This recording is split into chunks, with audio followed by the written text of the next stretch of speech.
Bonus. Trax.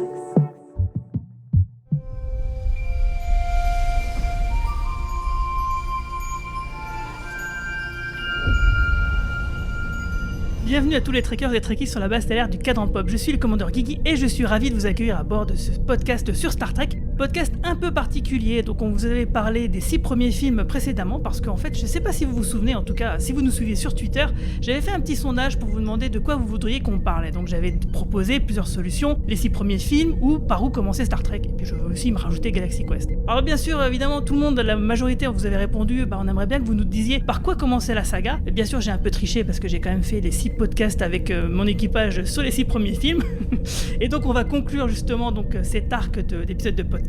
Donc par où commencer la saga. Alors bien sûr, avec moi j'ai toujours Marie-Paul. Salut Marie-Paul. Salut. Manu. Salut. Romain Brami. Salut Romain. Il réfléchit. Salut Salut Marina. Bonjour Guigui, comment vas-tu?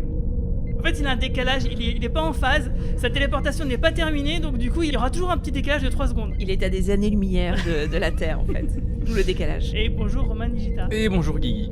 Et moi, j'ai pas dit bonjour. Bonjour. Bonjour Marina. Donc du coup, avant de commencer vraiment par se demander par où commencer la saga, je vous ai demandé à tous de noter les 6 films, ou même au-delà, hein. Donc Marie-Paul, toi t'as noté les 6 films, mais pour les autres j'ai demandé de noter tous les films, l'ensemble des films et l'ensemble des séries, parce que donc avant de savoir par où commencer, je me suis dit que ça serait quand même pas mal que vous ayez un peu la couleur de comment l'ensemble de l'équipage justement juge les différentes itérations de Star Trek. Alors pour ça j'ai demandé à tous ceux qui sont présents aujourd'hui, mais aussi à toutes les personnes qui ont participé de manière antérieure, hein, que ce soit même pour un podcast. Donc il y a eu Quentin, il y a eu Yves Raduca, il y a eu Martin Winkler, il y a eu Lloyd Cherry, enfin il y a eu pas mal de personnes qui ont participé, donc du coup j'ai fait des moyennes. Alors, on va commencer par les films. Alors à votre avis, vous préférez qu'on commence par quel est le meilleur film, le mieux noté ou le moins bien noté? Le pire. Le pire. Ouais. Est-ce qu'on a un Marc Toesca pour nous faire un classement? Est-ce qu'il arrive? On l'attend? Non, c'est bon, je vais le faire moi-même le classement. Alors, qui dit quoi? Moi je pense que le moins bien noté c'est le 5 et le mieux noté c'est Premier Contact. Le pire Into Darkness et le mieux, on va dire, la colère de Cannes. Le pire, le numéro 5. Le meilleur, la colère de Cannes. Le pire, alors attendez, le premier d'Abrams, c'est quoi? C'est le 2009, Star Trek tout court, ouais, je dirais que c'est soit ça, soit Into Darkness, ouais. Ah, je pense que c'est quand même Marie-Paul et Romain Nigita qui ont raison, parce que c'est bien Into the Darkness qui est le pire film. Il a eu une note, alors quand même ce qu'il faut noter, c'est qu'aucun film et aucune série n'a en dessous de la moyenne. Donc on a fait des notes sur 10, donc Into the Darkness a 5,1. Il n'y a que moi qui l'ai bien noté, je crois. C'est peut-être grâce à toi qu'il a la moyenne. Moi je l'ai mieux noté que Beyond, par exemple. Que Beyond, pour moi, c'est une catastrophe. Ah moi j'ai noté moins bien que Beyond. Ouais, je sais. Ok, alors ensuite on a bien sûr évidemment Star Trek 5 de William Shatner qui a eu la note de 5,3. Et Beyond après ou pas? Non, après il n'y a pas Beyond.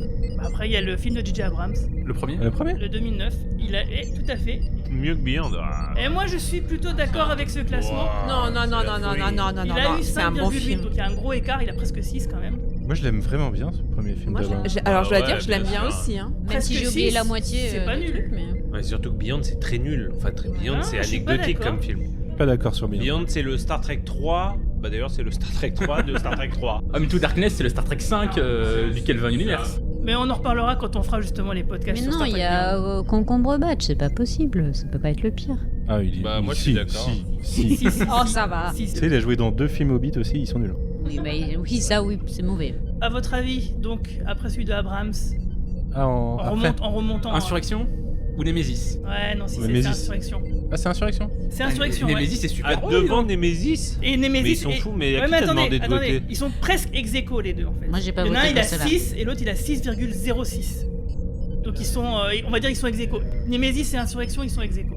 Donc les 2 derniers films de la nouvelle génération, ils sont en bas du classement de Mais c'est manière bizarre, je ex-aequo, me demande quoi. qui a voté aussi mal pour Insurrection, parce que les fans puristes aiment bien et les fans un peu modernes trouvent que c'est pas le pire. Enfin, J'ai fait exprès de demander un truc anonyme, donc je pourrais pas te répondre. Qui a voté quoi? Insurrection, c'est le 3 de la nouvelle génération dans tous les sens. Insurrection c'est le 3 et Nemesis c'est le 5. C'est vraiment, il y a rien à sauver. Et je connais quand même assez peu, même chez les gros puristes, de films, de fans qui. Il y en a. On en connaît qui défendent Nemesis pour Picard. Mais moi Nemesis je le trouve pas si mauvais l'ayant découvert justement pas longtemps avant Picard et dans une continuité de scénaristique quoi.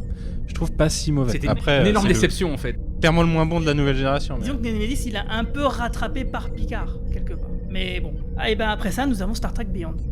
Voilà, donc qui est quand même dans la partie des pas bons films, mais ça se rapproche du milieu, quoi. Moi, je trouve que Star Trek Beyond, c'est le meilleur de l'ère d'Abrams, mais on aura l'occasion d'en discuter. Après ça, devinez lequel. Star Trek 3. Ouais, pas loin. Generations.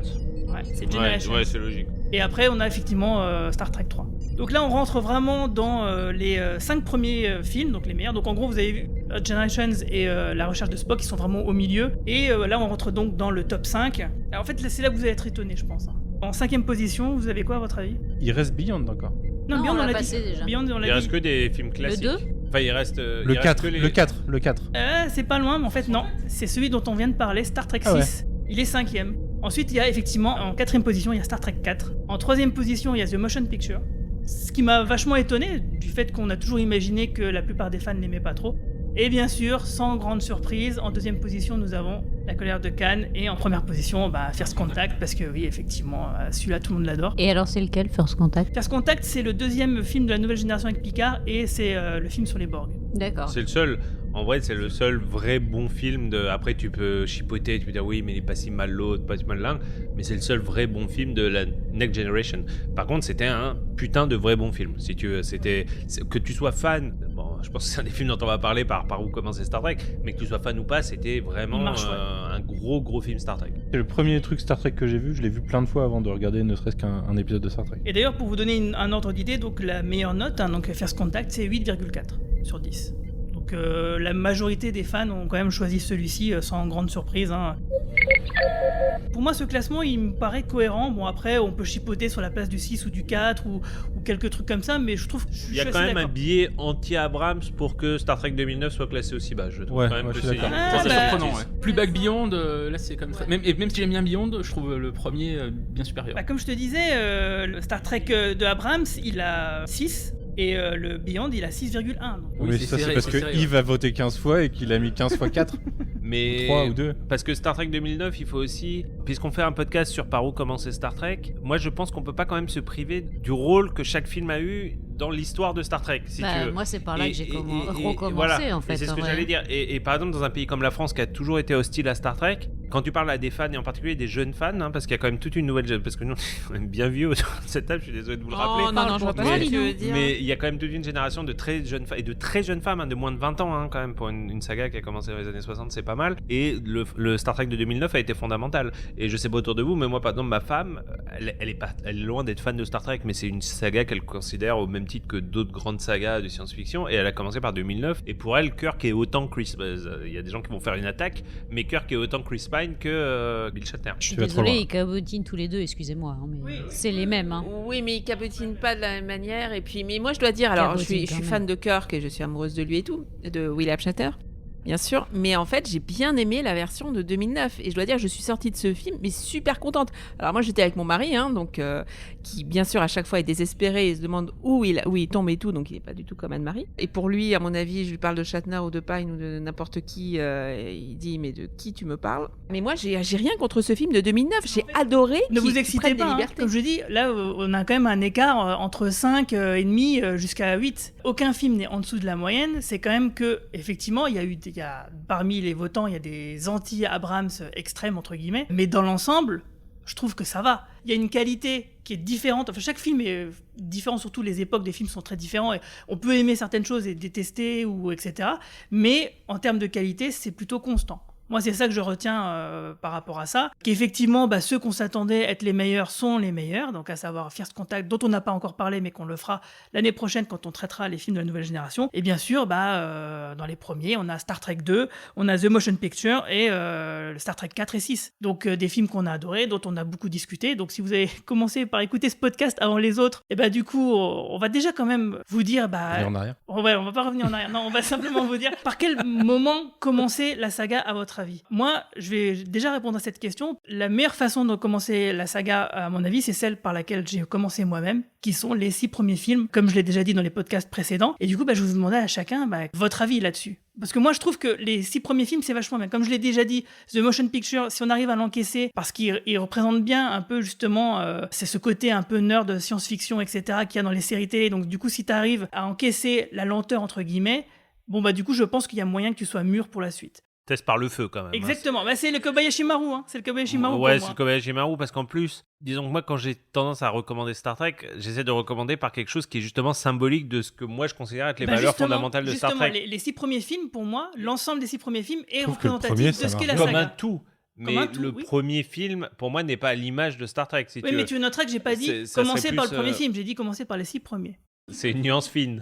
Mais du coup, tu peux dire, on peut commencer par le 2, 3, 4, à la rigueur. Mais moi, je trouve que si tu fais ça, tu oublies un pan important de ce qu'est Star Trek, qui est bien symbolisé par The Motion Picture. Mais pourtant, ce film, moi, je trouve que c'est... Il faut imaginer dans quel contexte on était dans les années 70, regardant la science-fiction, en fait. C'était le succès de la guerre des étoiles, il fallait des explosions, il fallait des belles coups d'action. Mais on est en 2021. Mais c'est bien le sujet, c'est que si tu demandes à des nouvelles personnes par recommencer Star Trek et que tu leur sors un truc qui est abscon même pour certains fans de Star Trek...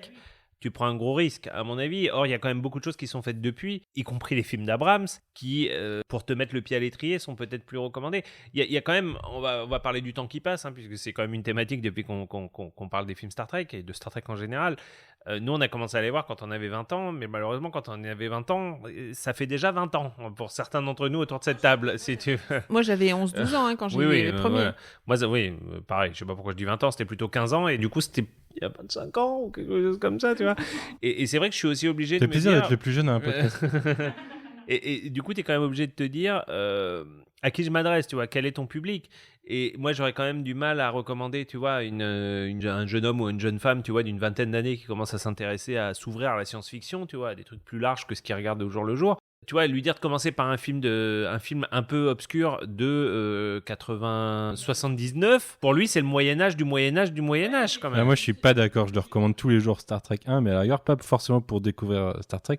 Moi, je suis pas d'accord. Je le recommande tous les jours Star Trek 1, mais à la rigueur, pas forcément pour découvrir Star Trek, pour un film de science-fiction, quoi. Et comme je le disais, en fait, l'idée, c'est qu'est-ce qui est le plus représentatif de Star Trek et qui peut être regardé d'une manière plus ou moins rapidement, quoi. Pour moi, la question, c'est pas ça. Pour moi, la question, c'est qu'est-ce qui va donner envie d'aller plus loin. C'est pas forcément ce qui est plus représentatif. Et tu penses que les 6 premiers films, c'est pas suffisant pour donner envie d'aller plus loin ? Surtout pas le premier. À la limite, 2, 3, 4... et celui d'Abrams. Je suis même pas d'accord, moi je trouve 2, 3, 4 je les apprécie parce que j'ai vu la série originale avant. Oui, mais tu peux les apprécier même sans. Je pense que c'est une bonne porte d'entrée, t'as une aventure complète, qui est un peu spectaculaire. Honnêtement, sortir aujourd'hui à quelqu'un qui connaît pas Star Trek en a une mauvaise image, comme pour la plupart du public en France, lui sortir un épisode de la série originale, c'est comme sortir un épisode de Doctor Who, du premier Docteur des années 60. Bien sûr. C'est clair, donc c'est pas avec ça qu'il va avoir envie. Il faut la pâter un peu, faut être un peu faux cul, on est d'accord. C'est ça le Mais c'est en ça que les Abrams sont intéressants, ils sont bien, ils sont suffisamment modernes le premier, et formatés, surtout celui de 2009. Formatés pour les nouvelles... Si on veut aller par là, le meilleur moyen de commencer Star Trek, c'est Discovery dans ce cas-là, en 2021. À choisir, mais moi je commencerai par Discovery. Je suis presque d'accord. Mais moi je suis pas d'accord parce que les films d'Abrams et Discovery à la rigueur ne sont pas représentatifs de l'ensemble de la saga. Dans le sens, c'est une porte d'entrée, oui, mais c'est une porte d'entrée, mais elle dit beaucoup de choses qui sont contraires à la série et c'est ça qui m'a amusée en tant que fan, c'est-à-dire que c'était un univers parallèle qui était créé au début du film. Et dès que j'ai compris où allait le film, mais j'en ai eu des frissons et j'ai adoré la manière dont le film a évolué. Et à la 2009, fin, le film de 2009. Mais en fait, je le recommanderais jamais pour entrer dans la série parce qu'il dit le contraire. Il dit le contraire. Imagine quelqu'un, il se dit voilà, le film de J. Abrams, il m'a vraiment plu, etc. Bah tiens, j'ai regardé la nouvelle génération. Ah bah super, la douche froide quoi. Ça n'a aucun rapport au niveau des thématiques, de la façon. Mais je suis pas d'accord parce que je suis désolé, mais en France on part d'encore plus loin que ça sur Star Trek. La plupart des gens ne savent même pas de quoi ça parle. Nous on sait que ça se passe dans le futur, qu'il y a la Fédération, que c'est des gens qui sont dans une mission. Moi quand je discute avec des gens avec Star Trek, ils me disent non, c'est quoi l'histoire de Star Trek? Parce que la plupart des gens croient que Star Trek c'est un peu comme Lost, il y a un grand mystère, il y a un truc à la fin. Mais non, en fait c'est juste un équipage de fonctionnaires de l'espace. Donc ça il faut déjà qu'ils l'intègrent. Ils savent même pas quel est le rapport entre Kirk et Spock. Spock c'est quoi? C'est le docteur Spock, c'est le docteur. Les gens savent même pas ça. Pas les bases de la base de la base de la base. Pyjama, oreilles pointues. Et je suis d'accord, moi aussi j'ai des réserves sur le premier film d'Abrams, sur le côté le héros avec sa destinée qui est complètement contraire à l'esprit de l'histoire originale, je suis d'accord. Mais moi ça présente les bases. Après, voilà, il y a la Fédération, il y a un vaisseau, ils ont des missions, ils ont des costumes colorés et ils vivent des aventures. Poum, et tu t'en prends plein la gueule et c'est génial. Ouais, j'ai envie d'en voir plus. Et surtout, ce que je trouvais réussi dans le film d'Abrams, c'est qu'il y avait donc cette histoire d'univers parallèle, de voyage dans le temps avec l'intégration de Spock, du vieux Spock, etc. Et je trouve quand même que justement, t'as ça. C'est-à-dire que moi, j'ai beaucoup de gens qui avaient vu le film en 2009 et qui après m'ont dit « Attends, tu peux juste m'expliquer ?» et qui m'ont demandé d'eux-mêmes, tu vois. C'est pas moi qui leur fait « Ah oui, alors en fait, Spock, tu vois. » Les mecs sont venus me voir et ils m'ont dit « Attends, mais c'est quoi l'histoire de Spock en fait ? Parce que du coup, il est dans le passé, dans le futur, machin. » Et on parle de porte d'entrée. Donc c'est peut-être un peu l'appartement témoin, tu sais, l'appartement témoin c'est celui que tu visites. C'est l'appât plutôt que le truc représentatif. L'appât ou l'appartement témoin, mais je suis d'accord. Et puis c'est un film putain d'efficace, je suis désolé. Mais d'accord, est-ce que ta maison elle a eu beaucoup de visites depuis Abrams? Oui, ça a ressuscité la franchise. La franchise était morte avant ça. On sortait d'Enterprise et de Nemesis, tout le monde pensait que c'était dead. Et depuis, on a eu 3 films, on a Discovery, on a Picard, on a Lower Decks. Mais regarde, Star Trek Beyond, il a pas super bien marché non plus. Hein. En termes d'entrée, ça a pas super bien marché, ça a pas explosé. Quoi, le Abrams? Pas le Abrams, à suite, là, ce qui a suivi. Into Darkness a fait autant que l'Abrams, qui sont les 2 plus gros cartons. Et Beyond il a fait à peine un peu moins. Sauf qu'il voulait plus parce que c'est quand c'est comme anniversaire, mais il a pas été un bide, il a juste pas été à la hauteur des espérances. Moi j'ai vu les 3 au cinéma. Hein. Puis encore une fois, c'est pas le sujet. Les 3 c'est-à-dire sont ciné, hein. Ouais, c'est ça. Le sujet c'est pas le succès. Le sujet c'est. Attendez, vous me dites tous. Celui d'Abrams, c'est une bonne porte d'entrée, même si effectivement il ne représente pas, etc. Mais dans ce cas, oui, qui a passé la porte d'entrée? Moi, j'ai pas l'impression qu'il soit énormément. Ouais, beaucoup de monde. Ah, vraiment. Ouais, ok. C'est Marie-Paul, d'accord. Bah, voilà, salut. Honnêtement, j'ai l'impression que Discovery a amené plus de gens que ça. Moi. Oui, c'est ce que j'allais dire. Je pense que ça dépend des gens, ça dépend de s'ils vont au ciné, s'ils regardent plus des séries, ce qui les intéresse plus. Il y en a qui sont allés parce que c'était Abrams. En vrai, pour moi, les vieilles séries, j'appelle ça les vieilles séries, elles ont une image de poussière, en fait. Et que donc, forcément, Abrams, il a les défauts qu'il a, et au secours, mes yeux, les lens flares, hein, c'est assez atroce. Il a l'avantage d'avoir modernisé, d'avoir donné un coup de frais à la franchise, et qui a été effectivement entériné et vachement développé et poussé dans Discovery, que finalement, moi, je préfère effectivement au film d'Abrams, que j'ai revu il y a plusieurs années maintenant, quand ils sont arrivés sur Netflix. Il faudrait que je revoie aujourd'hui, maintenant que je me suis fait les 6 films, quoi. Mais effectivement, Discovery a été une autre porte d'entrée parce qu'elle est disponible sur Netflix aussi. Il ne faut pas oublier ce truc-là, c'est la disponibilité, la facilité et le fait aussi que ce soit aussi, il y a une grande diversité dans le cast, que ce soit une femme qui soit l'héroïne, ça aussi, ça joue aussi. En plus, elle est noire, donc je pense qu'il y a beaucoup de thèmes, de sujets hyper importants qui sont abordés et qui sont vraiment bien. Elle est pas capitaine. Elle est pas capitaine. Oui, mais j'ai dit l'héroïne principale. C'est ça. Enfin, le personnage qu'on considère comme principal. Et d'ailleurs, Marie-Paul, dans le jeune fandom de Star Trek, que moi j'ai beaucoup rencontré au moment du Comic-Con France, tu sais, où Patrick Stewart était en France et tout, j'ai commencé à suivre des gens qui, du coup, m'ont mis en relation avec d'autres gens et tout.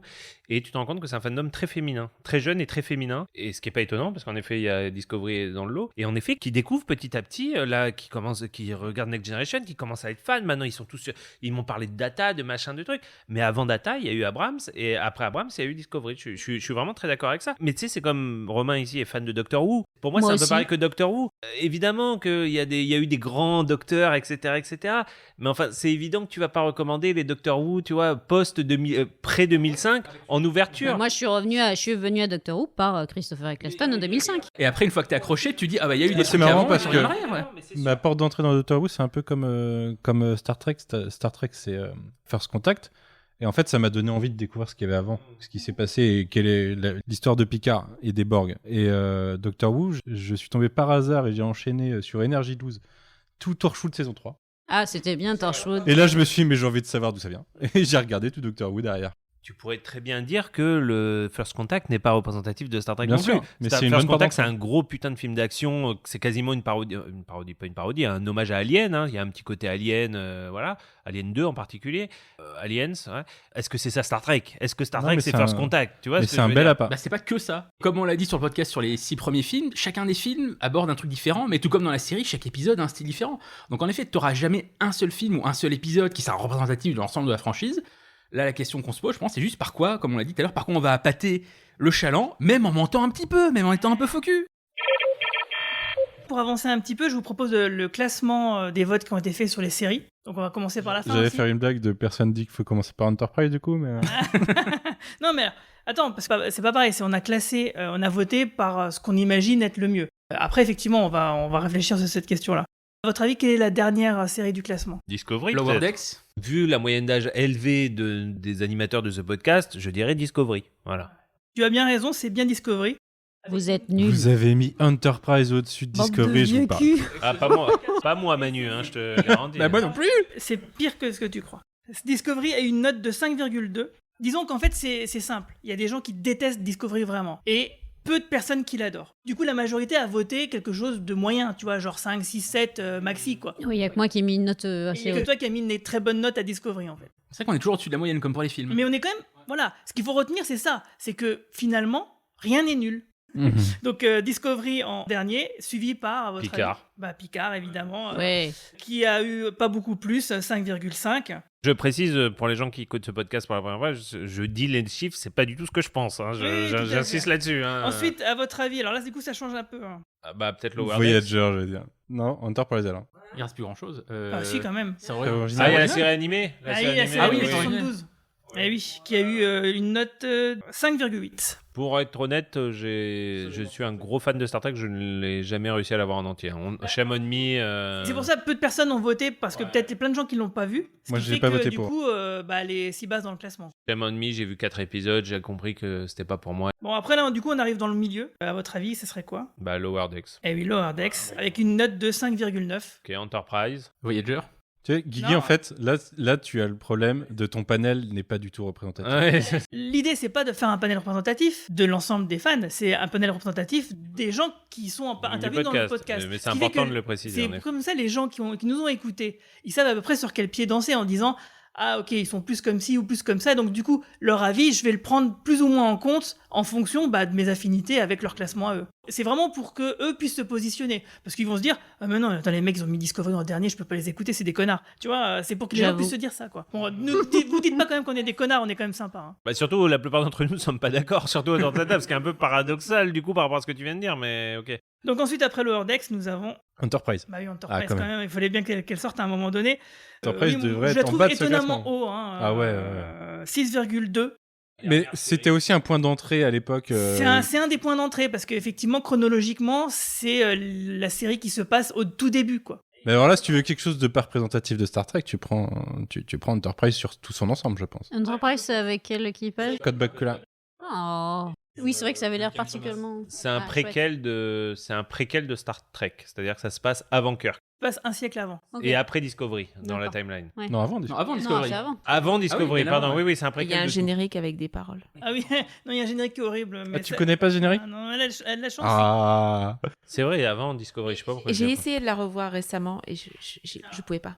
Autant Voyager, j'ai pu revoir plein d'épisodes et j'ai été agréablement surprise. Autant Enterprise, j'ai vraiment Et réessayé. justement, c'est pas après possible. Enterprise, à Ça votre dépend avis des Voyager. saisons. Ça dépend Bah des oui, il y a saisons. Voyager. Voyager qui a eu une note de 6,9, donc en fait, voilà, ça monte d'un coup, en fait. Hein. Juste pour revenir pour Enterprise, c'est qu'il y a des gens qui l'adorent et la plupart des gens qui la trouvent moyenne ou pourrie. Ça explique aussi pourquoi sa note est, enfin, sa place dans le classement est si haute, c'est que, j'allais dire bizarrement, étrangement, elle a de vrais fans parmi les vieux fans, quoi, qui l'adorent. On est d'accord que depuis tout à l'heure, c'est le classement de Yves uniquement. Non, non, non. C'est- Bah non, sinon je peux te dire que... Honnêtement, c'est son Enterprise, ah non, Enterprise serait premier sinon. Hein. Je me souviens, non, je dis peut-être d'une connerie, j'en sais rien, je me suis... De toute façon, c'est anonymisé, je peux pas savoir qui a voté quoi, mais en tout cas... C'est vrai qu'il aurait mis non. Voyager en dessous Tu t'es d'Enterprise. fait hacker. T'es sûr qu'il n'y a pas des bots russes qui ont. Donc je sais que après, c'est pour cohérent, accélérer, je dirais. Après Voyager... Voyager, Deep Space La Nine, série Next originale. Generation- Non, je dirais Ah série non, alors là, originale. vous êtes complètement... Série non. originale Next Gen Deep Space Nine. Non, série originale. Ah Non, si, c'est ça. C'est ça. C'est... Alors le trio J'ai de vu la texte... feuille. Ah, le tricheur. J'aurais dit série originale Donc, Deep le- Space Comme Nine la Next Forge. Gen, mais... Donc le top 3, c'est en premier Deep Space Nine, qui a eu une note faramineuse de 9,1. Oh. On a été plusieurs à le dire que c'est la meilleure, hein. Donc c'est pas étonnant. Pour moi, ex aequo avec Next Gen. C'est Je les ai peut-être mis ex aequo, mais hein. quand même. D'ailleurs, la nouvelle génération, ça a été 8,8. Donc l'écart, c'est pareil, il est très très faible. Et la série originale a eu 7,8. Donc en fait, la nouvelle génération et Deep Space Nine sont très très très en haut, et les autres sont plutôt derrière, quoi. Ce qui- Voyager, c'est combien tu dis? Voyager, elle est quatrième avec 6,9. Ouais, donc il y a 0,9 points quand même entre Voyager et la série originale. Après, Enterprise, je l'aurais mis en dernier, pour dire la vérité. Parce qu'en fait, Enterprise. Enterprise, j'aurais mis en dernier, moi, personnellement, parce que c'est vraiment... Ok, Discovery a plein de défauts, mais putain, Enterprise, c'est chiant comme les pierres, Oui. quoi. Oui, je suis tout à fait d'accord. Moi, je serais jamais d'accord avec ça. Pour moi, Enterprise se divise vraiment en deux. T'as les deux premières saisons d'un côté, t'as les 3 et 4 de l'autre. C'est deux séries complètement différentes. C'est vrai. Non, mais Discovery en dernier, quoi. C'est mon dernier podcast. Hein. Je suis désolée, je démissionne là. Discovery en dernier. C'est de la mauvaise foi, Discovery en dernier. T'aurais mis quoi en dernier, toi? Enterprise. Pour la série animée, moi. La série animée, et toi, Romain? Enterprise? Bah, moi aussi, j'aurais mis Enterprise en dernier. Après, Discovery, c'est un peu compliqué pour moi de juger. C'est trop tôt, C'est trop tôt. C'est Déjà, trop tôt. Elle est pas finie. Je sais qu'Enterprise, c'est la seule série de l'époque. Rick Berman. Berman, pardon, c'est le nom que je cherchais, qui ne m'a rien laissé. Je suis désolé, hein, j'attaque pas la série. C'est moi, Romain Bramy, qui est présent de ce podcast, ça ne m'a rien laissé. J'ai raconté à Manu plus tôt que il y a un jour, il y a très récemment, on m'a parlé de l'ancienne Sato, et que j'avais même oublié son existence, si tu veux. Un personnage régulier de la série, une héroïne de la série, j'avais même oublié qu'il existait. Et lui, il me rappelait, ou toi, Romain, tu me rappelais le pilote, Mayweather. Pareil, c'est des personnages, on les a oubliés, quoi. Enfin, alors, moi... Est-ce que tu as oublié la Read Alert qu'a donné Red Alert? Non, ça, je m'en rappelle, malheureusement. Donc, voilà. Donc, voilà. Et ça, pour moi, c'est fatal. Alors, Discovery, et on parlait de Picard tout à l'heure. Picard, j'ai eu plein de critiques, et je comprends très bien les critiques sur Picard. Enfin, c'est une série qui est hautement critiquable. Mais à l'inverse, 2 ans après avoir vu le premier épisode, je pense, à peu près, 1 an et demi après avoir vu le premier épisode, il me reste des choses. Je peux pas vous expliquer pourquoi, mais il me reste des choses. Il y a énormément de scènes avec Data, avec Picard, avec Seven, dans le Borg Cube, même avec... Seven qui prend le contrôle du Borg Cube, etc. Alors, peut-être parce Picard, que c'est des pour personnages les qu'on fans. connaît. Moi, je suis désolée, Picard. Mais c'est possible. J'ai ramé pour la regarder en entier. Mais c'est possible. D'ailleurs, voilà, si le sujet du podcast c'est par où commencer, je ne conseillerais absolument jamais pas. Picard. Jamais. Alors, moins de Picard que Discovery, et pourtant je préfère, voilà. Après, en classement entre Enterprise et Discovery, ouais, redemandez-moi dans 5 ans et je vous ferai une réponse. Oui, quoi. parce que non, mais la situation c'est biaisé, parce que Discovery, Picard, ces séries qui sont pas terminées. Donc. Dans tous les cas, Mais Enterprise, c'est, je retiens les Andoriens, moi, tiens. Ouais, qui était joué par Jeffrey Combs. Par Jeffrey Qui Combs était aussi, absolument ouais. Non, mais toute la saison 4 qui joue son rôle de préquel, avec ses triples épisodes qui établissent plein de trucs pour la... Mais non, la saison 3 où il se la joue 24 heures chrono, moi j'adore. C'était nul. Non, mais enfin, de toute façon, on n'est pas là pour défendre. C'était mieux que précédemment, mais c'est. Mais moi, c'est Voyager qui m'a fait cet effet-là où je retiens rien. C'est tellement une redite de Next G. T'as l'impression qu'ils ont recopié tous les personnages, toutes les amitiés, tous les gimmicks. Enfin, Mais t'as plus d'épisodes mémorables. T'as quand même Voyager beaucoup plus... Ah ouais. Ah bah, Hier Raphaël, on avait parlé de Hier Bah, Raphaël. écoute, moi je retiens beaucoup moins Voyager. Je suis vraiment passé à tous côté. les épisodes des Borg. L'épisode où le docteur est réactivé dans le futur. L'épisode où ça devient des crocodiles. Épisode Où Oblivion. Janeway et Paris ont Une descendance. Bah, tu vois, pour moi, c'est comme pour toi avec Enterprise. Moi, Voyager. En tout cas, est-ce que vous êtes d'accord quand même avec le trio de tête, c'est-à-dire Deep Space Nine, Nouvelle Génération, série classique? Deep Space Nine, Oui. j'étais une dingue de la série. Je m'achetais les meilleure, trucs. J'allais chez Album acheter les DVD pour voir les épisodes en avance. Je me ruinais sur cette série. J'étais une dingue. Moi, je suis pas. L'ordre m'intéresse peu. Entre Deep Space Nine et Next Gen, c'est sûr que pour moi, voilà, ma génération aussi. Mais ça fait que ça. Ouais, bien sûr, sans hésiter une seconde. Alors, du coup, est-ce que, à votre avis, Deep Space Nine et la Nouvelle Génération, ou l'inverse, est-ce que c'est une bonne porte d'entrée? Non. Pas Deep Space. Next G, oui, mais pas forcément dans l'ordre. Ouais, il faudrait pas commencer par les deux Bah, premières la- saisons. la- Commencer la- par Ne saison commence 3, pas ouais. par les 2 premières saisons, s'il te plaît. L'avantage de Next G, c'est que c'est une série entre guillemets à l'ancienne. Avec des épisodes unitaires, ouais. Épisode en effet bouclé. Tu peux, en gros, faudrait faire une liste, un best-of des meilleurs épisodes bouclés. Toi, des épisodes comme Cause et Conséquences, l'épisode dont le titre ne me revient pas, mais que Picard qui vit une vie parallèle avec la flûte. Inner Light. The Inner Light, pardon, la je lumière ne retrouve plus le intérieure. titre. Voilà quelques épisodes comme ça. Qui sont vraiment des épisodes bouclés et qui sont vraiment la quintessence du style Star Trek, du style de narration Star Trek, avec, on a la même narration excellente d'un série originale, mais un peu plus datée sur la forme. Donc voilà, je pense qu'avec une shortlist de très bons épisodes de Next G, après avoir vu les films pour mettre un premier pied Donc, dans le truc, on est bien d'accord que la meilleure porte d'entrée, c'est peut-être pas, on s'est peut-être pas d'accord sur la teneur même des films eux-mêmes, mais c'est quand même les films. Parce que c'est ce qui est peut-être le plus accrocheur. Non, moi je dirais la Next G. Moi je dirais la série.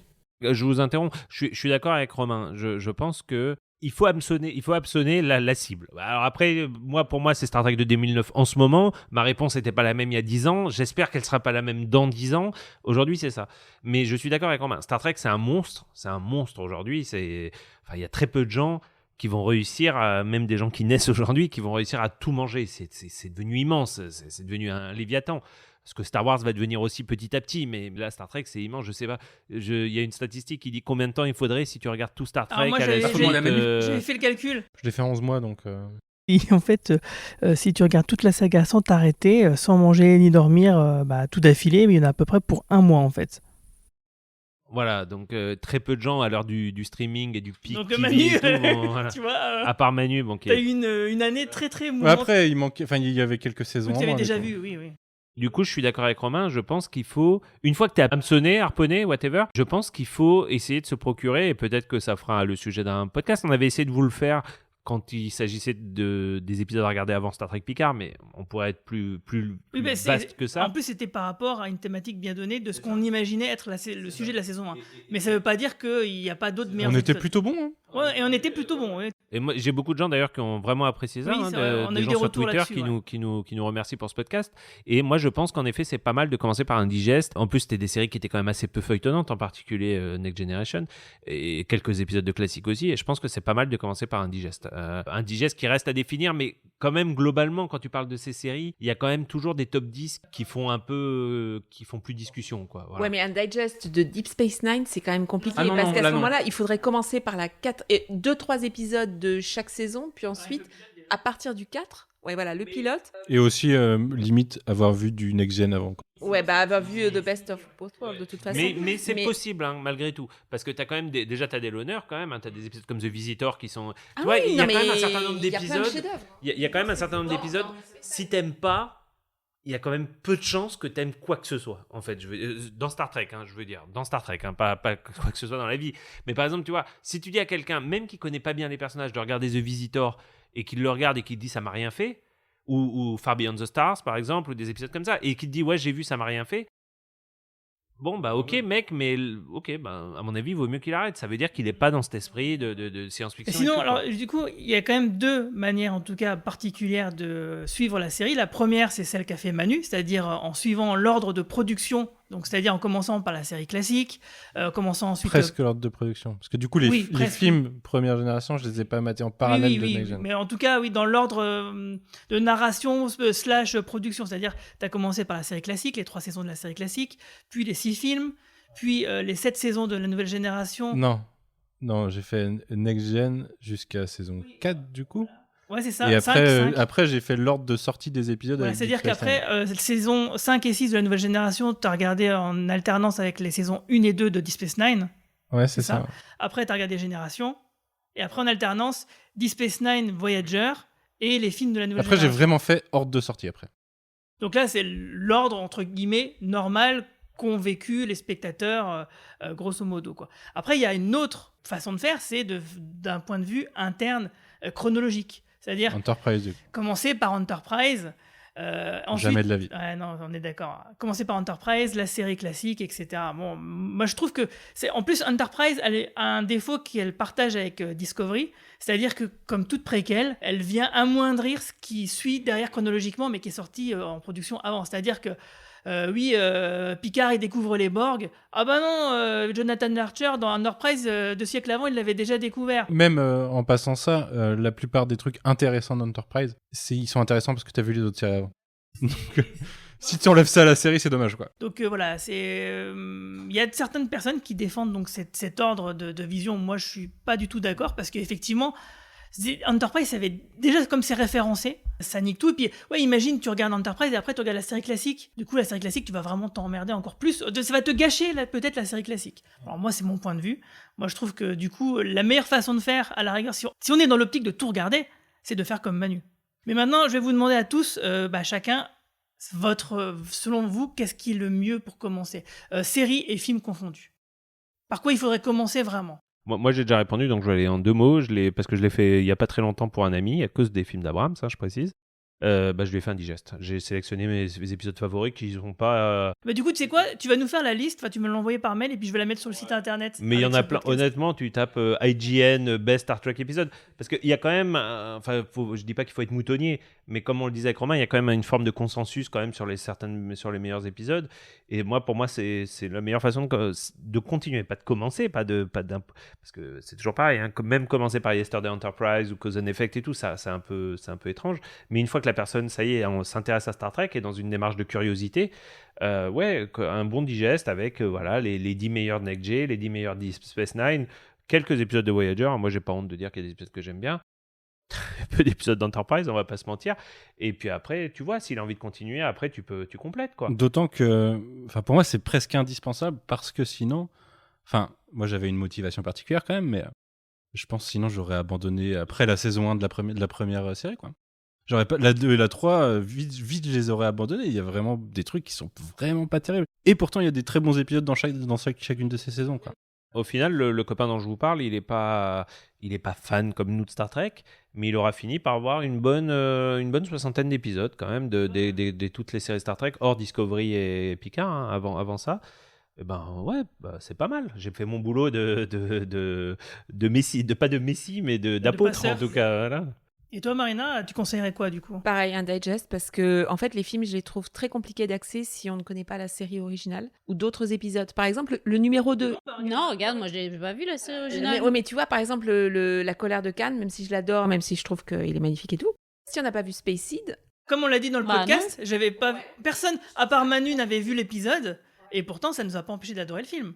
Il n'y a que Manu, c'est le seul. Non, mais c'est juste que je recommanderais pas. Je recommanderais plus. Je t'enverrai plus des listes d'épisodes de Next G et de Deep Space Nine, surtout parce que Deep Space Nine, en fait, a réalisé en fait ce qui me manquait dans Next G, même si j'aimais beaucoup Troy et le Docteur, c'est qu'en fait, il n'y avait pas beaucoup d'épisodes féminins forts. On parlait tout à l'heure de Face of the Enemy, où Troy joue le rôle d'un agent qui est transformé et qui infiltre un vaisseau romulanien. Et ben, pour une fois, elle tombait pas amoureuse, pour une fois, elle couchait pas avec le protagoniste. Et voilà, elle avait une histoire. Et quand j'ai revu l'épisode récemment, je me suis dit, waouh, mais en fait, il y a tout un potentiel qui était gâché. Après, Deep Space Nine, il y avait des personnages féminins extrêmement forts. Donc, je le recommanderais. Et je reviens sur Next G. C'est qu'en fait, il y avait un personnage Klingon très fort, féminin, Keller, la mère du fils de Worf, qui était un très bon personnage féminin. Mais bon, je vais pas te spoiler, mais bon, bref. Mais Deep Space Nine, je peux te citer une quarantaine d'épisodes avec un personnage féminin fort. Voilà, avec Kira. Mais Kira, c'est un super personnage qui a été créé parce que Rolaren, l'actrice, voulait une carrière dans le donc cinéma. Rolaren, c'est un personnage de la nouvelle génération, une Bajoran qui enseigne sur l'Enterprise et qui aurait dû... Et une ancienne terroriste. Voilà, une ancienne terroriste qui aurait dû devenir un des personnages clés de Deep Space Nine, mais l'actrice n'a pas voulu finalement faire Deep Space Nine, donc du coup, ils ont créé un personnage très similaire qui s'appelle Kira et qui finalement... qui est aussi terroriste, une ancienne terroriste, qui a aussi tué et tout ça. Accessoirement, on parlait de harponner. L'aspect feuilletonnant de Deep Space Nine n'empêche pas le harponnage, au contraire. Non, surtout que l'aspect feuilletonnant de Deep Space Nine n'arrive que tardivement. Voilà, au milieu de la série. Moi, je me rappelle que j'avais juste vu le pilote de DS9 à l'époque, que j'avais trouvé assez moyen, pour être tout à fait honnête. Il est moyen. Et j'avais lu des articles à l'époque sur Way of the Warrior. Tout le monde avait dit « Ah, c'est ouf, le retour de Worf et tout ». Et j'avais vu Way of the Warrior, je peux te dire que ça m'avait... Qui était sorti en VHS. Qui était sorti en VHS. Et je peux te dire que ça m'avait bien harponné, pour le coup. Où là, je me rappelle la fin de l'épisode, quand tu te rends compte qu'ils ont armé la station, t'as tous les phasers et tout. Mais c'est déjà vieux, tu vois, mais c'est déjà vieux quand même. C'est-à-dire que ça dépend aussi de la personne à qui tu parles. Tu vois, par exemple, moi, j'ai vu cet épisode-là avant de commencer réellement Deep Space Nine.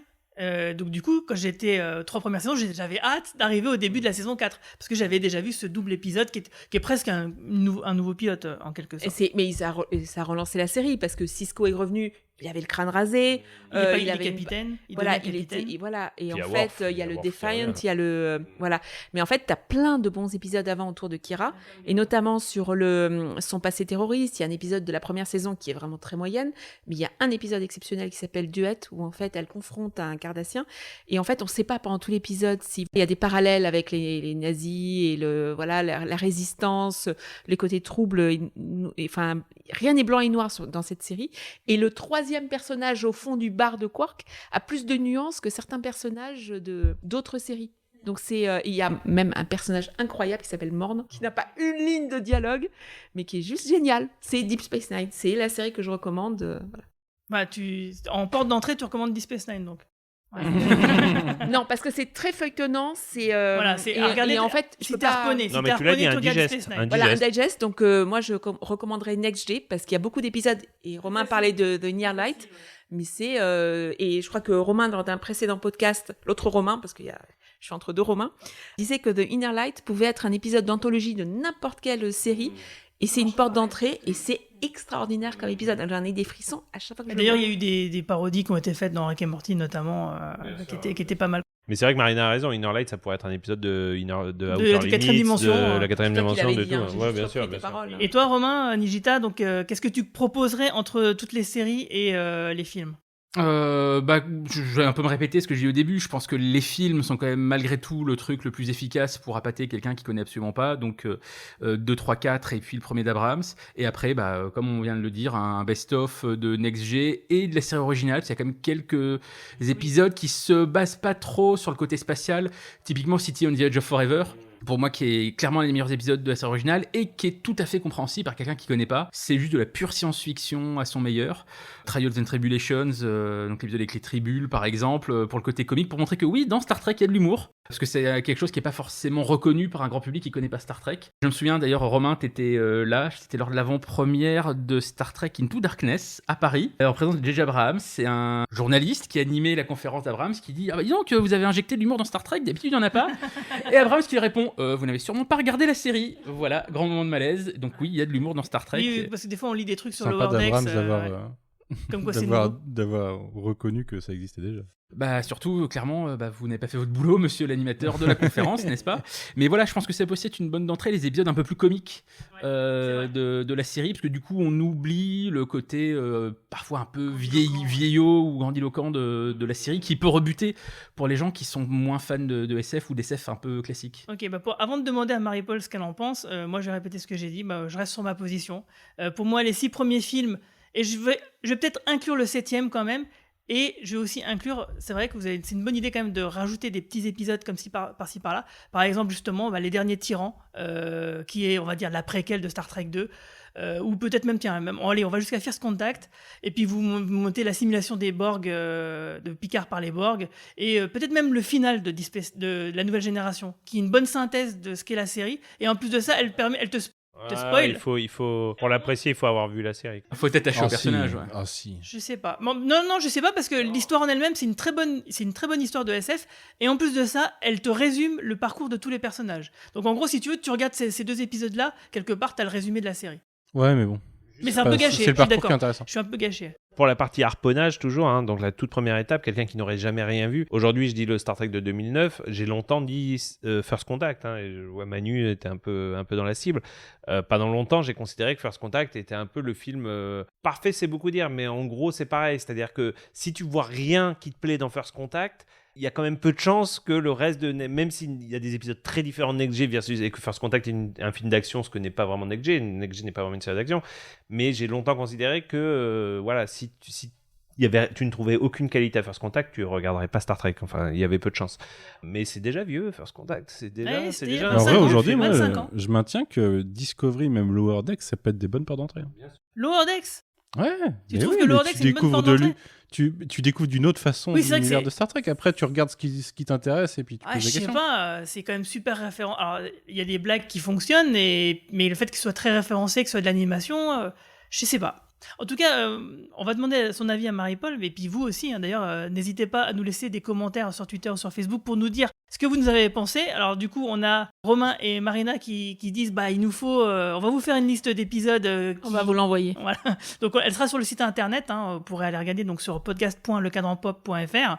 Moi je vous dis, allez, on va dire les 8 premiers films, plus les épisodes préquels comme Les Derniers Tyrans ou l'épisode d'assimilation de Picard par les Borg. Romain, toi tu dis quoi, toi rappelle-moi. Moi j'avais dit le premier d'Abrams, film 2, 3, 4, et puis un best-of de Next G, la série originale. Je pense qu'un digest c'est pas mal, mais je pense vraiment que Discovery actuellement c'est une bonne porte d'entrée parce que malgré le fait que j'aime pas la saison 1 par exemple, je sais qu'à l'époque j'ai découvert le pilote avec des potes qui étaient en mode au moins c'est du Star Trek un peu plus sombre justement, mais après la saison elle a le mérite de montrer que c'était pas ça normalement. C'était pas ça. Et je pense que si t'as de l'intérêt sur la saison 1, ça peut t'ouvrir une bonne porte pour aller regarder la suite. C'est-à-dire que si tu vas jusqu'à la saison 2 ou 3 de Discovery, il y a moyen que même ça sans la ailleurs. saison 2 ou 3, je pense la saison 1 avec... La deuxième partie de la saison 1. Au final, le côté sombre, c'est un peu l'univers miroir qui s'insimile, tu vois. Du coup, je pense que ça peut faire un bon shot de ce que peut être le potentiel. Il manque dans Discovery, justement, quoi qu'on pense de la série, en bien ou en mal, mais il manque quand même le hook, il manque le crochet, il manque vraiment le truc où d'un seul coup ton cœur balance, quoi. Moi, je trouve que ça manque dans Discovery. Il y a pas l'élément quand même, pas encore en tout cas, à mes yeux, il n'y a pas le truc où vraiment tu te prends une énorme gifle dans la gueule et t'as envie d'en savoir plus. Bon, en tout cas, on va laisser la conclusion du coup à Marie-Paul. Qu'est-ce que tu penses de tous ces échanges et qu'est-ce qui te convaincrait pour continuer ton aventure dans Star Trek, toi qui as commencé par Discovery? Non, j'ai pas commencé. J'ai commencé par Abrams. Par Abrams, oui, pardon, excuse-moi, en plus tu l'as dit plusieurs fois. Après Discovery, puis après, on t'a forcé à regarder les films avec nous. C'est clair, vous m'avez mis un couteau sous la gorge. Et ben c'est très compliqué parce qu'en fait, je dirais surtout que ça dépend de la personne à qui je m'adresse. Parce qu'en vrai, ça dépend de la culture cinématographique, littéraire, etc. générale de la personne, de ses centres d'intérêt, de si elle est plus branchée ci ou ça. Donc déjà, je m'adapterai à la personne avant de lui dire « il faut que tu commences absolument par ça ». Après, en plus général, je pense que montrer des épisodes, c'est une bonne idée. Mais je suis pas sûre que le rythme d'un épisode soit forcément le plus... Enfin, évidemment, je les ai pas vus, donc je ne fais que imaginer. Mais peut-être qu'un film permettrait de montrer, malgré les défauts, les faiblesses que ça peut avoir selon les films, pourrait avoir un bon shot de Star Trek, pourrait déjà plonger un peu dans Star Trek pour montrer qu'est-ce que Star Trek, même si Abrams, effectivement, c'est pas forcément non plus... vraiment Star Trek, mais il y a quand même beaucoup d'humour. C'est quand même de l'exploration, c'est quand même des relations entre les personnages, entre l'équipage, avec toute la maladresse qui comporte ces films-là. C'est plus moderne aussi. Je pense que ça éveille plus l'intérêt. Mon mec a regardé les Star Trek de Abrams et les revoit généralement, alors que j'ai essayé de lui montrer d'autres trucs et à chaque fois il a juste et pourtant il adore la science-fiction, il en lit, il me tient même un rayon de l'imaginaire dans sa librairie, donc voilà, il a une culture, mais ça l'a pas accroché comme les Abrams, donc ça dépend aussi vraiment de ce que tu as envie, de ton état d'esprit aussi, de beaucoup de choses. Discovery, c'est bien. Moi, c'est ce que j'ai suivi, mais effectivement, je serais curieuse de voir votre digest pour pouvoir faire la comparaison entre Discovery et une série plus classique par rapport à ça. Les films qu'on a fait tous ensemble, les 1 à 6, peut-être effectivement je mettrais le 2 ou le 6. Le 2 porte d'entrée, le 1 c'est trop, c'est comme si ça encore une fois ça dépend si la personne aime déjà la science-fiction ou pas. Je vais pas aller proposer à quelqu'un d'aller regarder un 2001 dans l'Odyssée de l'espace comme ça, qui est pas très branché science-fiction, tu vas juste le tuer dans l'œuf, son envie quoi. Donc Motion Picture est très intéressant, mais c'est pas du tout un film porte d'entrée. Et c'est pas représentatif. Et c'est pas représentatif aussi quoi. Moi, quand on dit, on l'a dit un peu vite, on a dit Abrams c'est pas Star Trek. Bah oui et non, c'est-à-dire qu'il y a vachement d'action dans Abrams qu'il n'y a pas forcément dans le reste. Et les fans te diront surtout que ce qu'ils considèrent, c'est ce que Romain a très bien résumé au début, c'est qu'il y a un côté destiné de Kirk qui n'est pas destinée héroïque qui n'est pas du tout présent dans Star. Il y a zéro notion de destinée dans Star Trek. Au contraire, c'est une série sur la carrière, sur le progrès personnel, etc.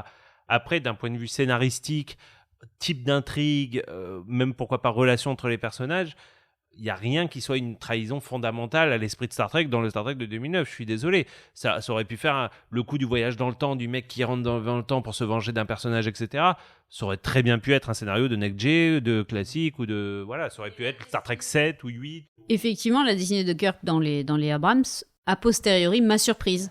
En ayant vu les autres, la manière dont sont traités les personnages, effectivement, là, je me dis, ah oui, non, en fait, non, ça marche pas, effectivement. Mais c'est que après avoir vu tout ça. Mais dans Discovery, il y a quand même une espèce de destinée aussi, avec Michael Burnham. Oui, mais c'est elle qui se persuade de ça. D'ailleurs, on le lui reproche dans la saison 3, ce que j'ai trouvé bien vu, parce que j'attendais ça. Donc, au contraire, il démonte ça. Oui, mais au début, tu le sais pas. Ouais, enfin, tu vois que tout le monde le clip, c'est ça quand même qui l'envoie en prison. Donc, alors que Abrams, c'est clairement cet aspect-là, il voulait faire Luke Skywalker, enfin ça, tout le monde s'en doute. Mais par contre, comme l'a dit Romain, les relations entre les persos, l'amitié, Spock, Kirk, et le côté camaraderie de l'équipage, c'est clairement, là pour de bon, représentatif de ce qu'est Star Trek. C'est le côté, l'équipage, c'est la famille. Et ça, en effet, si on adhère à ça, on a compris ce qu'était Star Trek. Ça, tout ce dont on discute quasiment, c'est le côté feuilleton de Star Trek. Et Star Trek, c'est aussi parmi les meilleures histoires de SF sur certains épisodes, sur du one-shot, quoi, sans côté feuilletonnant. Et en l'occurrence, pour moi, le premier film est représentatif de ça. Mais faut se ramener, les meilleurs pour moi c'est Next Gen et la série originale sur ça, quoi. Et le côté feuilletonnant de Deep Space Nine, ça avait été critiqué, mais c'était de la folie à l'époque. Et quand il y avait Babylon 5 en parallèle, mais tout le monde disait, mais Babylon 5 c'est 10 fois meilleur et tout, Deep Space Nine ça n'existe et tout. Mais quand je disais SFX dans les années 90, mais Deep Space Nine c'était très mal considéré. Et ça n'a été reconnu que bien plus tard. Babylon 5, il faut imaginer où c'était par rapport à Ce qui est amusant, Deep c'est Space que Nine. moi, je me souviens à l'époque, dans les années 1990, Deep Space Nine était beaucoup conspué. Enfin, on entendait en tout cas beaucoup de gens qui étaient contre Deep Space Nine avec les arguments qu'on entend sur Discovery maintenant pour Deep Space Nine. Et donc, du coup, voir Deep Space Nine, le premier du classement, voilà, je trouve ça amusant, quoi. Quand même, juste pour nuancer ce propos, c'est vrai qu'à partir de Deep Space Nine, il y a eu la première critique des Gardiens du Temps. En vrai, dès Next Generation, moi je ne l'ai pas connu parce que, comme on l'a dit, en France on ne l'a pas du tout connu, on l'a connu beaucoup plus tard. Mais en vrai, les Gardiens du Temps sont intervenus dès la diffusion de Next Gen. On parlait même à l'époque Romain, de Trackers et de Trekkies. C'est pas ce que j'ai dit. J'ai dit que c'était les mêmes critiques au mot près de ce qu'on fait sur Discovery à Deep Space Nine. À savoir, c'est feuilletonnant. C'est sombre, c'est pas les C'est Space Shuttle. sombre, c'est pas... Voilà. Moi, je lisais, c'est les SFX, qui est une revue anglo-saxonne, et qui était très pro Babylon 5. Donc, c'était Claudia Christian qui était meilleure que Nana Visitor, c'était Stravinsky qui était meilleur. Non, mais je conteste pas ça. Juste pour être clair, c'est pas ça que je conteste. Je vous dis juste que moi, j'étais déjà connecté à l'époque de Deep Space Nine, plutôt à partir de la deuxième partie de Deep Space Nine, que j'ai eu la chance de voir en direct sur la télé anglaise, et quand même qu'il y avait déjà un gros fandom qui était quand même assez uni sur Deep Space Nine. Il ne faut pas non plus refaire l'histoire. La division qu'il y a aujourd'hui sur Discovery est quand même beaucoup plus forte que ce qu'il y a eu à l'époque sur Deep Space Nine. Dans la masse. C'est pas des choses terribles sur Deep Space Nine à l'époque. Hein. J'avais l'impression de trahir Star Trek à chaque fois et j'étais fan, et je t'assure que je suivais pas le mouvement. Hein, je suis assez d'accord. Hein, pour avoir beaucoup parcouru les forums à l'époque, etc. Après, c'est toujours pareil, hein, c'est une caisse de résonance, on ne sait pas la réalité de ce que les gens pensent vraiment. Mais en tout cas, ce qu'on entendait beaucoup, c'était des critiques envers Deep Space Nine. Comme maintenant, on entend beaucoup de critiques envers Discovery, mais pour autant, la majorité des gens a l'air d'apprécier. Donc, Et je me souviens d'une critique de Deep Space Nine, c'est que la station n'allait nulle part. Alors que l'Enterprise allait là où... C'était une critique légitime. Hein. D'ailleurs, ils ont rajouté le Defiant à cause de ça aussi. Hein. Star Trek, moi je regarde Star Trek parce que j'ai envie de voir de l'exploration de l'univers, je veux voir de la... Ouais, mais alors, Deep Space Nine est à côté. Je veux l'exploration de planète parce que je veux de la découverte, des trucs scientifiques. Space Nine est à côté d'un trou de verre qui permet d'aller. Oui, non, mais c'est ce que j'attends. C'est ce que j'attends de Star Trek. Vous me demandez comment rentrer. C'est plus une exploration des cultures Deep Space Nine, parce que justement Deep Space Nine c'est un espèce de Mos Eisley, si tu es fan de Star Wars, des stations spatiales, c'est-à-dire que tu te retrouves avec toutes les races au même endroit, au même lieu, etc. Le truc c'est que dans Star Trek, en effet, t'as la planète de la semaine, ils résolvent plus ou moins le problème et ils s'en vont. Et là, le truc de Space Nine, c'est qu'est-ce qui se passe une fois qu'ils sont partis? C'est le fait qu'il y a des impacts sur tout ça sur le long terme. Et dans le Lower Decks, il y a des références là-dessus. Le côté vivre ensemble, en fait. Mais c'est qui elle fait ça? mais en tout cas, je suis assez content de ce que tu as dit, Marie-Paul, parce que c'est exactement ce que je voulais que tu dises, en fait.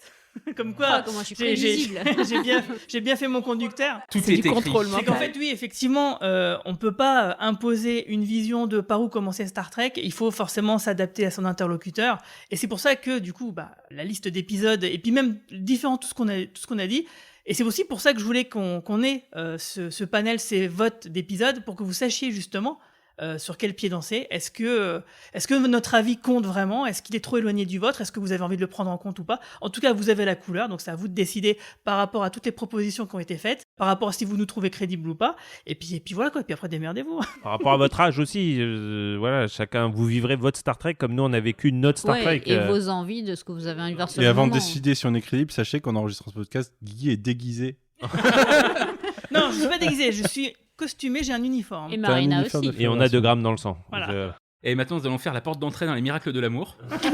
Non, ça sera un autre podcast, pardon. Sur le coin pop, évidemment. Et donc, du coup, par contre, ce qu'on va faire, juste avant, on va quand même faire un petit récap de ce qui arrive, parce que, du coup, là, on ferme un peu une porte avec ce podcast-là, mais bientôt, on va devoir en ouvrir une autre, parce qu'il y a Lower Decks, Star Trek Lower Decks saison 2 qui arrive le 13 août. Et donc, du coup, ce qu'on va faire, c'est qu'on va faire pas un podcast par épisode, on va faire plutôt un podcast pour 2 épisodes, comme ça, on en aura un tous les 15 jours. Pour Discovery saison 4 qui arrivera normalement, j'imagine, octobre-novembre, donc à la fin de Lower Decks saison 2, je pense qu'on fera à peu près pareil. Parce que en fait, je me suis rendu compte que les rares épisodes où on n'avait pas pu en faire des podcasts et qu'on en traitait 2 épisodes, c'était intéressant parce qu'on avait du recul d'une semaine sur un épisode. Du coup, voilà, parce que c'est vrai que faire à chaud, c'est un peu notre spécialité, mais c'est vrai que des fois, quand même, avoir un peu de recul, c'est sympathique. Par contre, je vous annonce tout de suite que pour Picard saison 2, il y aura un épisode un podcast pour chaque épisode. J'aurai piscine chaque soir. Hein. Mais non, mais ça va être justement intéressant de voir ce que t'en penses. Non, mais ça veut dire qu'il faut que je me retape la saison 1 parce que j'ai mis tellement longtemps. Bah si, j'ai mis tellement longtemps à la voir que j'ai un peu oublié les. Bon, ça, j'avoue, il me reste encore des trucs. Mais de toute façon, là, il y a aussi les membres du podcast vont aussi tourner parce qu'il y aura des guests. Donc, du coup, on n'aura pas 6 intervenants à chaque fois. J'ai 17 podcasts par semaine. Donc, à un moment donné, il faut faire des choix. Donc, du coup, on aura d'autres invités, d'autres guests qui vont revenir, des anciens, des nouveaux, etc. Après Star Trek saison 2, on imagine, on croise les doigts. Alors, soit ça sera Star Trek Prodigy, soit ça sera Star Trek Strange New Worlds. Donc, on aura du coup, de toute façon, on a le temps d'en parler. Vous pouvez vous tenir au courant de tout ça sur notre compte Twitter, sur notre fil Twitter, sur notre page Facebook et surtout sur le site podcast.lecadranpop.fr.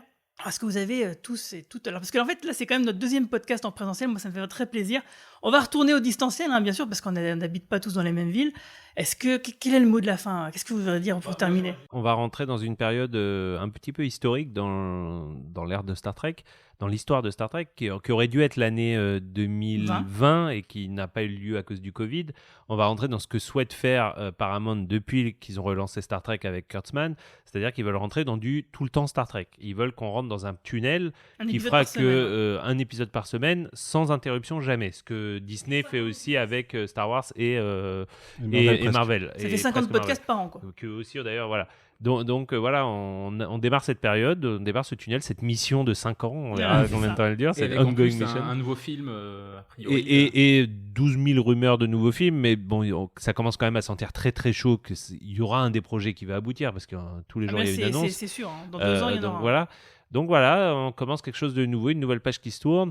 Il y aura des déceptions. Je pense quand même qu'il y aura des bonnes surprises. Moi, je trouve quand même globalement que l'univers de Kurtzman s'améliore avec le temps. Et voilà, il n'y a aucune raison d'être pessimiste. Et voilà, beaucoup d'espoir pour la suite. Un beau mot de la fin. J'aimerais juste que Tarantino réalise le film. Mais bien sûr, je sais que c'est un vœu pieux et que ça n'arrivera sans doute jamais. Mais voilà. Mais c'était le projet de Noah Hawley qui m'intéresse. Et d'ailleurs, c'est pas dit que finalement, le côté dans le prochain film, qu'on ait que des nouveaux personnages qui ne sortent d'aucune série, que ce soit pas ce qu'on aura dans 2 ans. C'est pas dit. Parce que la Kelvin Timeline, son casting n'a toujours pas été vraiment confirmé. Donc c'est un peu louche. Ça a même été redconné, puisque quand Hollywood Reporter ou Variety, je ne sais plus lequel des deux, mais enfin un des journaux de référence a sorti la news sur le nouveau film, ils ont dit avec le casting, machin. Et finalement, ils ont été. Ils se sont emballés, on leur a demandé de modifier leur article et tout. Alors est-ce qu'on leur a demandé pour pas spoiler, ou est-ce qu'on leur a demandé parce que pas du tout? Toujours est-il qu'il n'y a aucune preuve. Il y a une rumeur comme quoi il y aurait quand même 2 films en préparation, donc ça on en verra. On verra de toute façon quand il y aura vraiment une annonce officielle. Je ferai des articles sur le site. J'ai quand même toujours un vœu sur Star Trek. Il y a encore quand même, malgré la réunification entre CBS Télé et Paramount Movies, il y a quand même toujours, je trouve, cette séparation un peu artificielle entre les films Star Trek et les séries Star Trek. Et j'aimerais bien quand même retourner à cette époque un peu bénie qu'on a connue nous, où il y avait quand même des liens réels entre les films et les séries. Alors réel, ce qui veut pas dire que un épisode commençait en série et se terminait en film comme dans Marvel, mais il y avait quand même des liens, des guests, des acteurs qui apparaissaient, etc. Et ouais, j'aimerais bien quand même qu'on retrouve ce lien beaucoup plus fort entre l'univers télé et l'univers cinéma. Mon petit truc, juste voilà, dans toutes les masses de projets qu'on vient d'annoncer qui vont arriver, qui vont débouler, moi clairement le truc que j'attends le plus, c'est Strange New Worlds pour le retour à la narration bouclée. Je pense que c'est ça qui manque en ce moment à l'univers Star Trek. J'aime bien leur équipage aussi. En plus, oui, le cast est top, donne vraiment envie. Mais voilà, se retrouver ce côté un peu old school, une aventure différente chaque semaine, je pense que ça fera du bien de retrouver ça. Ok, et merci à tous, longue vie et prospérité. Salut. À bientôt. Salut. Bye bye. Space, the final frontier.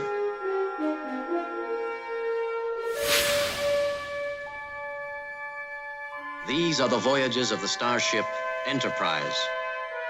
Its 5-year mission, to explore strange new worlds, to seek out new life and new civilizations, to boldly go where no man has gone before.